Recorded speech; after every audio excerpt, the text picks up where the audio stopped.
हे सत्तेच हे मराठे मुंबईत जाणार आहेत म्हणूनच यांनी मुद्दाम सरकारनं हे केलंय. याच्यात काय झाकून ठेवण्यासारखं काहीच नाही.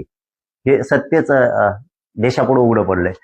परंतु सरकार विरोधात रोष याच्याचमुळे जातो. याचं कारणच खरं आहे की लोकांनी यांना सत्तेवरती बसवलंय, मराठ्यांनी यांना सत्तेवरती बसवलंय आणि त्याच मराठ्यांना मुंबईत गोरगरिबांना येण्यापासून रोखणं म्हणजेच रोष वाढण्याचं कारण फक्त सरकार आहे.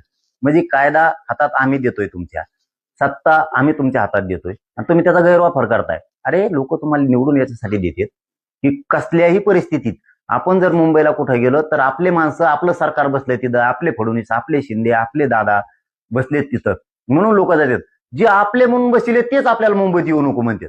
म्हणजे ही खूप मोठी दहशत झाली, ही दादागिरी झाली सरकारची आणि चालत नसती. आम्ही मोजित नसतो आणि आम्ही ऐकत नसतो. कायद्याचा सन्मान करतो का आम्ही? तर हो, आम्ही करतोय. आम्ही तुम्हाला अर्ज दिलाय परवानगीचा, तुम्ही परवानगी द्या नाही तर नका देऊ. याचा अर्थ नाही दिली तुम्ही तर कायद्याचा सन्मान तुम्हीच करत नाहीत. मी जात असतो, ठरलं आमचं मुंबईला यायचं, मी जाणार, रात्रंदिवस बसणार. तुम्ही काय शिजून देणार नाहीत का भाकरी खाऊन देणार नाहीत ते आम्ही बघणार आणि तुम्ही कसे मुंबईत अडवतो ते बी आम्ही बघतो.